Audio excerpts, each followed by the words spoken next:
The Egyptians did not fear death. They studied it. They mapped it.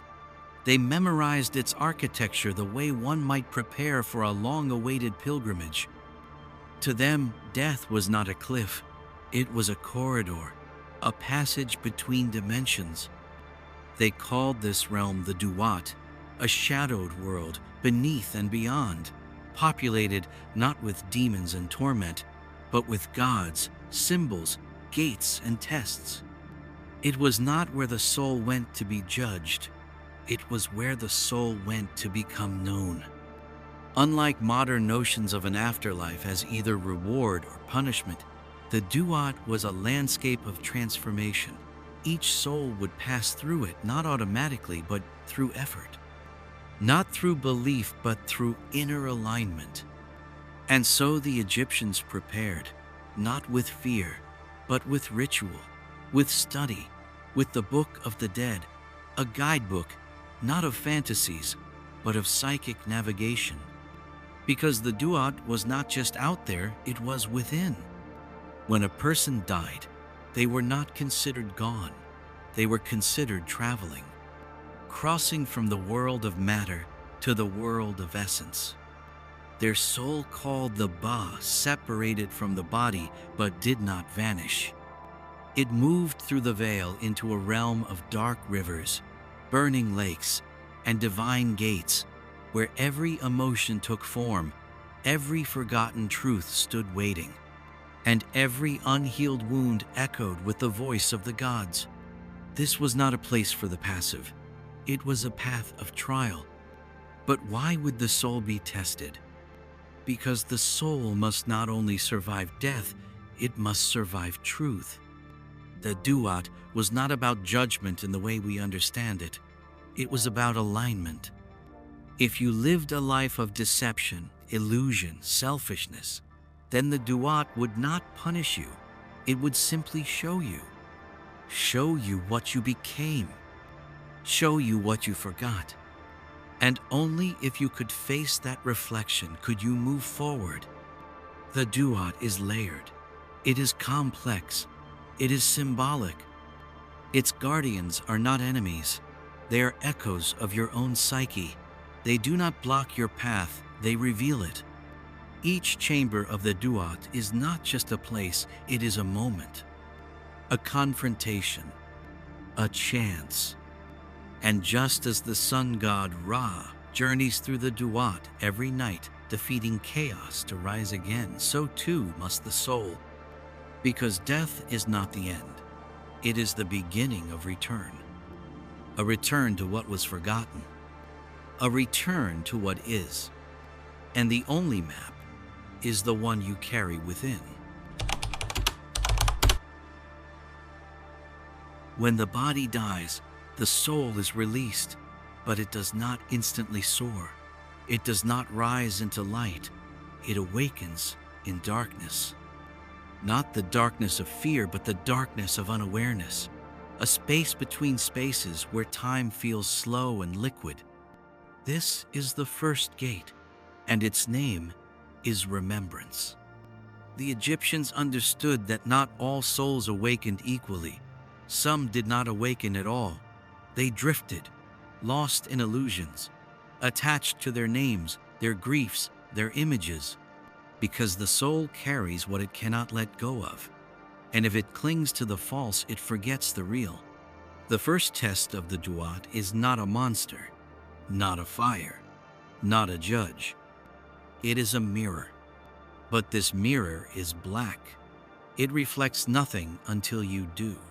Only those souls who remember who they are can begin the journey. The others sleep. This is why the Egyptian rites were so elaborate. The prayers, the sacred names, the spoken guidance at the tomb. They weren't for the living, they were for the dead to wake them. Arise, O soul, remember thy true name. The gates await. Without memory, the soul wanders. With memory, the soul navigates. So what must be remembered? Not your personality, not your family, not your biography, but your essence. You must remember the Ka, the life force. You must recognize the Ba, the soul that moves.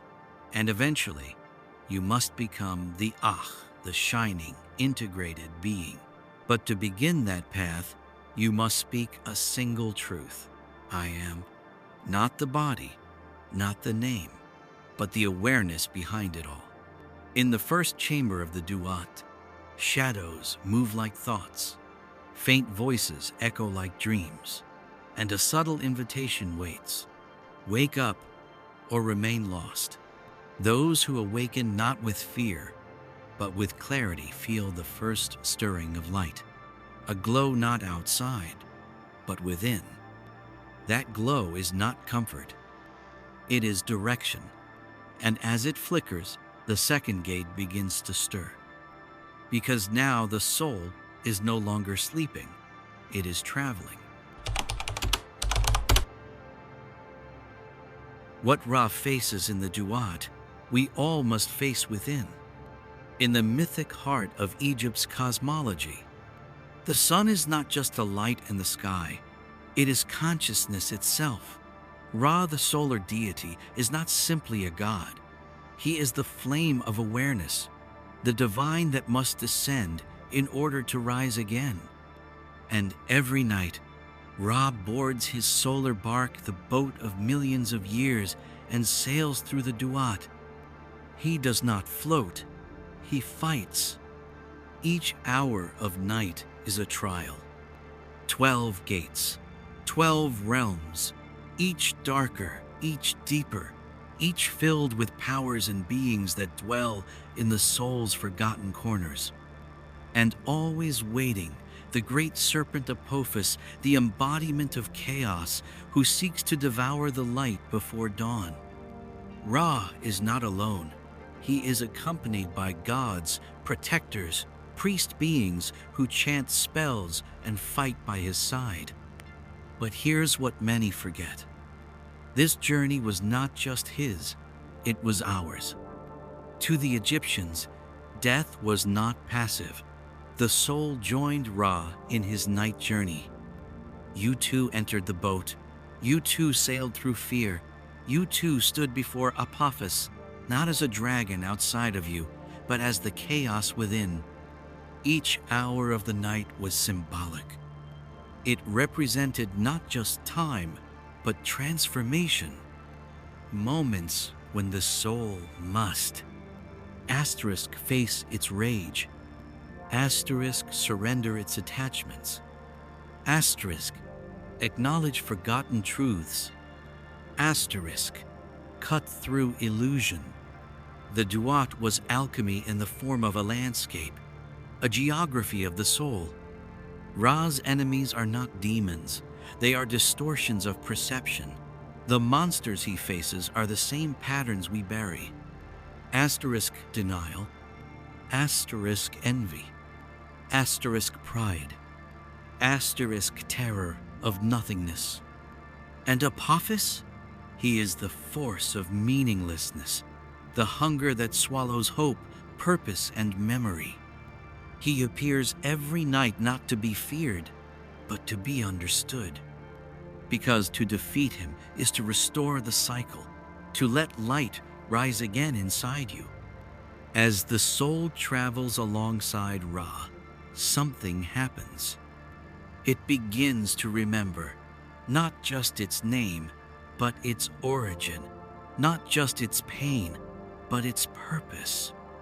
And when the 12th hour comes, when the serpent has been cast down, a door opens. Not outward, upward. The soul sees dawn. But before it can rise, it must pass through another gate. A gate not of enemies, but of questions.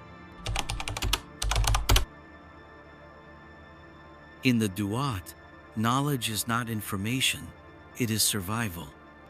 The Duat is not open, it is layered, gated, guarded, not by locks, but by awareness. At each threshold, the soul is not attacked but confronted. It stands before Watcher's beings, ancient beyond time. Not angels, not monsters, but something between. They are gate beings, keepers of symbolic intelligence. Their gaze is not hostile, but piercing. They see through you, through your form, through your memories. They see your alignment. To pass, the soul must not bargain, not beg, not plead. It must speak, and not just any words, but the true names. Names of gods, names of gates, names of the self. Because in the Duat, a name is not a label, it is a frequency. To speak the name of a gate is to become aligned with its meaning. To misname a deity is to show that your inner world is still in fragmentation. This is why the Book of the Dead is filled with strange phrases. I know the name of the guardian of the seventh gate. I know the name of the flame that devours the unworthy. I know the name I had before my birth. These were not magic spells. They were keys. Because if the Duat is a mirror of the soul, then the watchers are the parts of you that require integration. They do not ask, "What did you do?" They ask, "Do you remember what you are?" The watchers do not teach, they reveal. If you are prepared, they allow you through. If you are not, they do not punish. You simply remain where you are until the resonance is found. It is not cruel, it is exact. Because to pass through a gate you are not permitted would destroy you. The names you must know are not just of gods. They are also names of your own hidden self. Your fear has a name. Your wound has a name. Your power, long buried, has a name.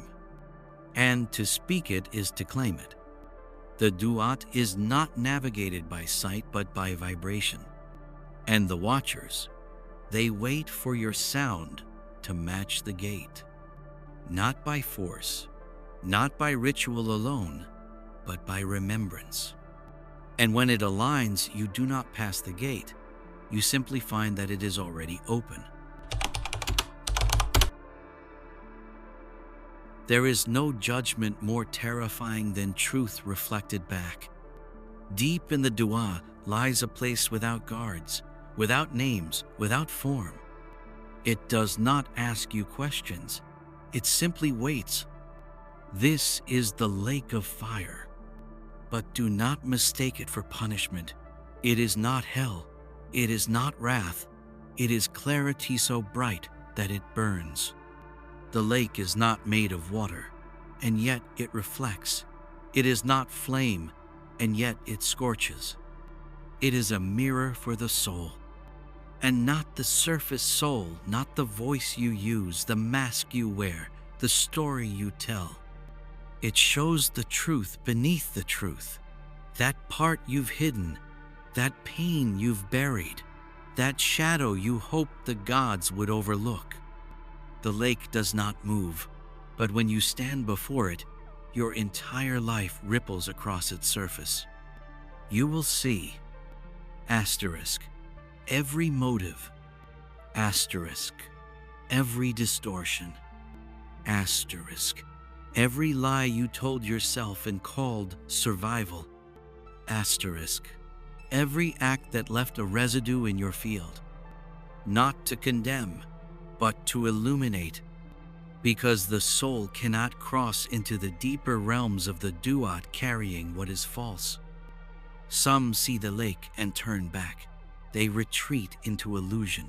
They beg to forget. Others stand still. And when they do, when they let the fire enter their vision, they begin to see clearly. They cry, they scream, they shake, and then they begin to shed. Shed the illusions, shed the false identities, shed the dead skin of what they thought they were.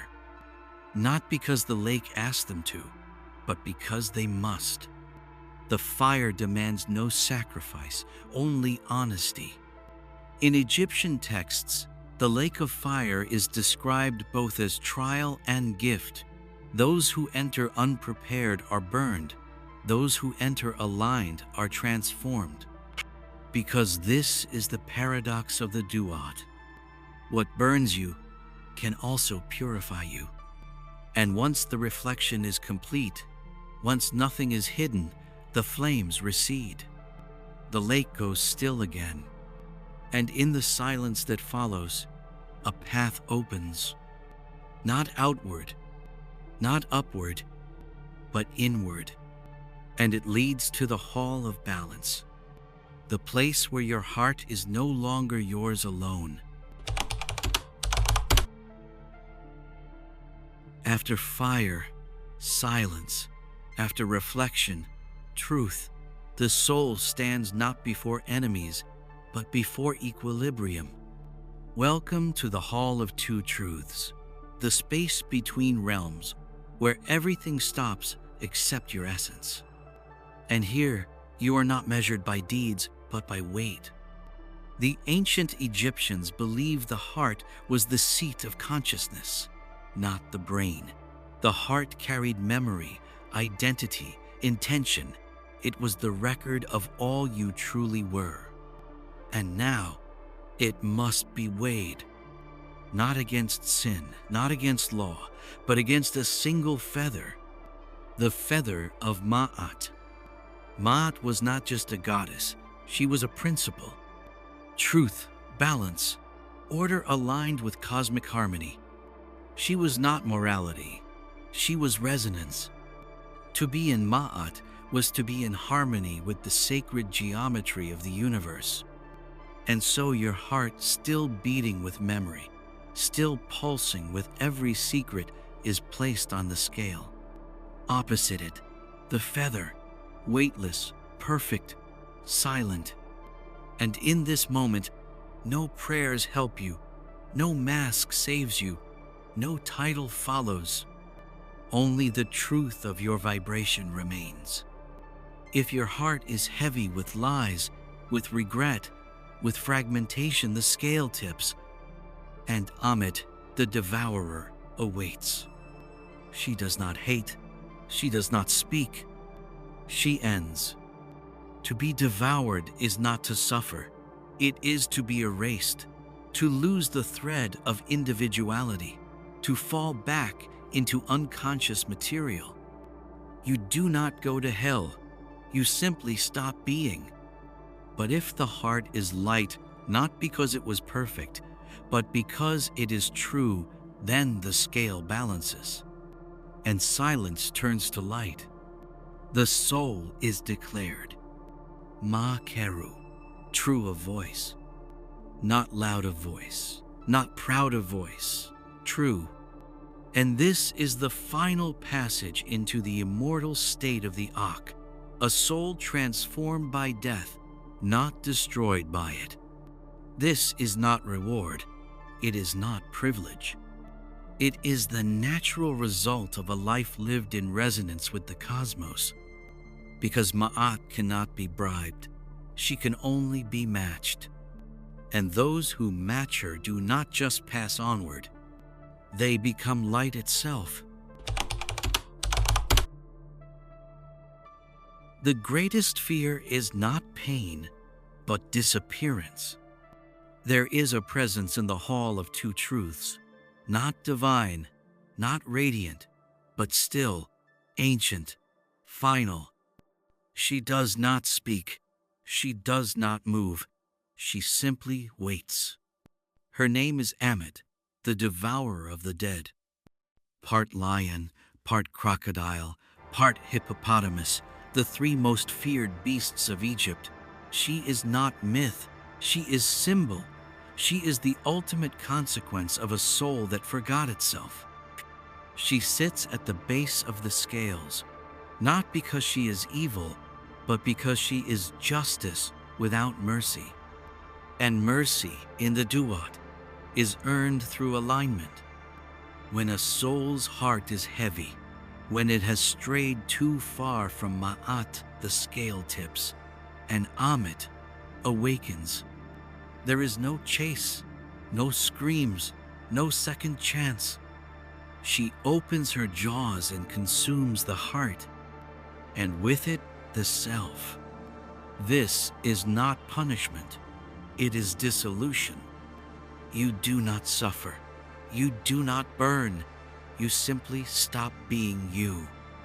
Your individuality, your memory, your voice, they are absorbed into the cosmic current like a drop of ink in water. There is no afterlife. There is no identity. There is silence. To the Egyptians, this was the true terror. Not torment, but non-being. To not be remembered, to not become light, to never reach the stars.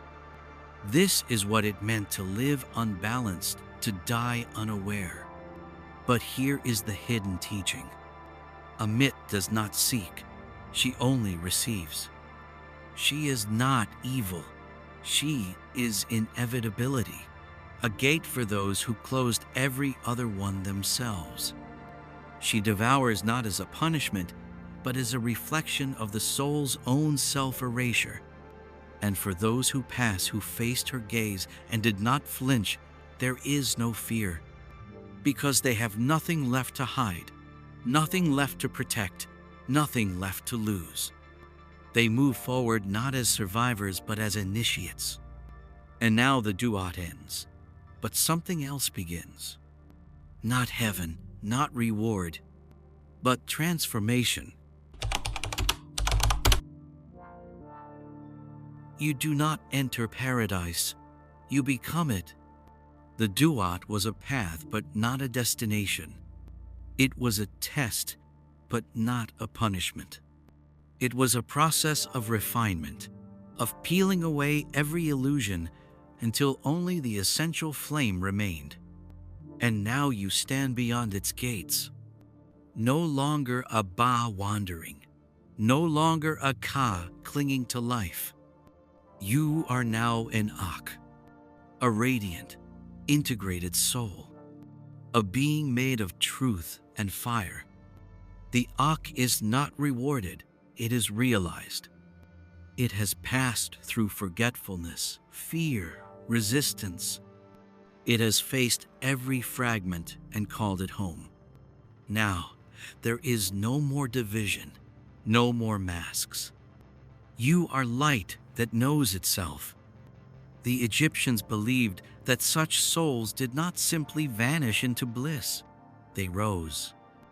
They became stars, literally.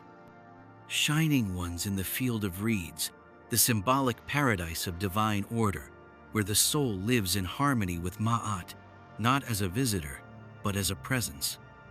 In this realm, you do not harvest grain. You do not walk with gods. You are God. A piece of Ra's own essence restored, remembered, and released back into the cosmos. Because the goal was never escape, never reward. The goal was restoration. To become again what you were before the forgetting, before the body, before the world, before the name. And yet your memory remains. You do not forget the journey. You carry the map within you, etched in light, shining across realms. The Duat is no longer a place you travel, it is a space you guard for others who follow. The Ak is not selfish. It returns in dreams, in intuition, in sacred texts and whispers. It becomes guide, a hidden voice in the soul of others. Because once you have become light, you are no longer bound by form. You are what Egyptians called the justified one, shining through all worlds. And the stars above Egypt, they are not just fire. They are witnesses, souls who passed the test, souls who rose through fire and silence, souls who now wait, watching, shining, until others remember the path through the dark. The Duat was not beneath you, it was within you. They say the Duat lies below, under the earth, beyond the veil, but that is metaphor. Because the true Duat is not a place, but a pattern, a sequence, a geometry, etched into the very architecture of the soul. Every gate, every trial, every god and guardian, they were never out there. They were parts of you. The Egyptians were not building tombs, they were building reminders. Temples aligned with the stars, chambers designed like maps, texts written not to inform, but to awaken. Because the path through the Duat is also the path through the psyche. The boat of Ra is the movement of awareness. The serpent Apophis is your chaos. The lake of fire is your mirror. The feather of Ma'at is your alignment. And the devourer? She is the part of you that chooses silence over truth. This is the great secret. The Duat is here. It is now. It unfolds when asterisk, you are challenged. Asterisk, you are broken. Asterisk, you are honest. Asterisk, you are still. Every night you dream, you pass through its gates. Every moment of deep fear or clarity, you feel its presence. And every choice you make to follow truth or illusion is a weighing of the heart. The Book of the Dead was never meant to be literal. It was meant to be activated, to remind you that your journey does not begin at death. It begins when you start to remember that you are more than this body, more than your name, more than your timeline. You are a traveler. And the gods? They were not judges. They were reflections, inviting you to evolve, to strip away distortion, to become a star among them. So now, as you return not to life, but to presence, know this. The Duat waits not for death, but for awakening. And you carry the gate within your own heart. When the world grows loud, be still. When the mirror returns, do not look away. When the voice inside you says, I remember, follow it. That is the journey. That is the soul. That is the map already inside you.